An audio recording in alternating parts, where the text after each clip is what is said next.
দলের মধ্যে অনেকে মাথা গরম করে সংঘাত সংঘর্ষে লিপ্ত হয়। বিএনপি কখনো ছাড় দেয়নি।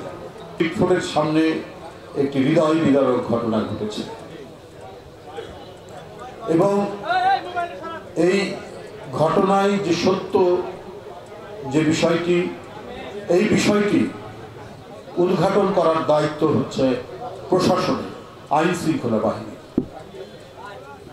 বিএনপি বা বিএনপির অঙ্গ সংগঠনের নামে যাদের নাম পাওয়া গেছে তাদেরকে রাত্রেই আজীবনের জন্য বহিষ্কার করা হচ্ছে।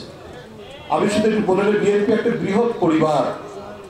কোন ছিদ্রপথে দুই একজন দুষ্কৃতিকারী ঢুকে পড়ে সেটা সবসময় হয়তো খোঁজ রাখা যায় না, এত বড় একটা পরিবার।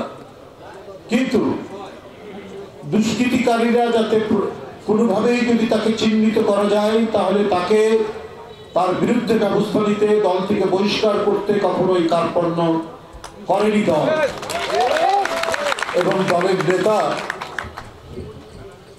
ভারপ্রাপ্ত চেয়ারম্যান জনাব তারেক রহমান। গত পরশুদিন রাত্রে ওটা ছিল বিএনপি দুই গ্রুপের হানাহানি পাবনার সুজানগরে।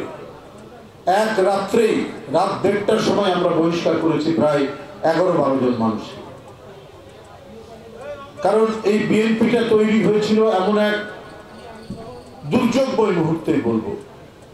তার আগে যারা দুঃশাসন কায়েম করেছেন, রাজনৈতিক বিরোধীদেরকে হত্যা করেছে, জাসদের 20,000 নেতাকর্মীকে হত্যা করেছে, গণতন্ত্র ধ্বংস করেছেন, গণতন্ত্র নিশ্চিহ্ন করেছেন, রাজনৈতিক দল বন্ধ করেছেন, কথা বলার অধিকার হরণ করেছেন, সংবাদপত্র পড়া বন্ধ করেছেন, সংবাদপত্র নিষিদ্ধ করেছেন।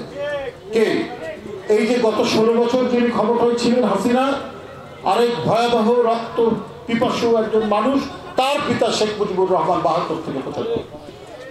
এরপরে 7ই নভেম্বর আসলেন এদেশের এক দেশপ্রেমিক মানুষ, রাষ্ট্র ক্ষমতা পাদপ্রদীপের আলোয়। তিনি 72 থেকে 75 লক্ষ্য করেছেন শেখ হাসিনার, শেখ মুজিবের মতো স্বাধীনতার আগে এত বড় জনপ্রিয় লোক কেন গণবিরোধী অবস্থায় তার হয়ে গেল। তার মৃত্যু হলো, তার পরিবার সহ মর্মান্তিক মৃত্যু। কিন্তু মানুষ সেই মৃত্যুতে, তার ওই যে হত্যাকাণ্ডেতে ইন্না লিল্লাহি পড়ল না কেন? কারণ মানুষ তার অত্যাচারের ভয়াবহতার এমন জায়গায় গেছে, যাদের বয়স এখন 62 থেকে শুরু করে 80-90, তারা খুব ভালো করে জানেন কি পরিস্থিতি ছিল। এগুলো জিয়াউর রহমান বুঝেছিলেন।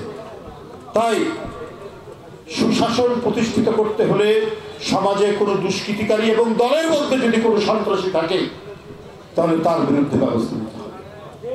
জিয়াউর রহমান এইভাবেই বিএনপিকে গড়ে তুলেছিলেন। কথিত আছে, মানুষ গল্প করে যে জিয়াউর রহমানের সময় মানুষ ঘরের দরজা খুলে ঘুমাতে পারত, এমন পরিস্থিতি তিনি তৈরি করেছেন। গ্রামে গঞ্জে মানুষ ঘরের দরজা খুলে ঘুমাতে পারত। তিনি গ্রাম প্রতিরক্ষা বাহিনী গড়ে তুললেন, আনসার বাহিনীকে শক্তিশালী করলেন এবং দুষ্কৃতিকারী কে তার রাজনৈতিক পরিচয় বিবেচনা করেননি। অপরাধ করেছে, তার বিচার হবে, তাকে গ্রেফতার করেছেন। এটাই তো আইনের শাসন।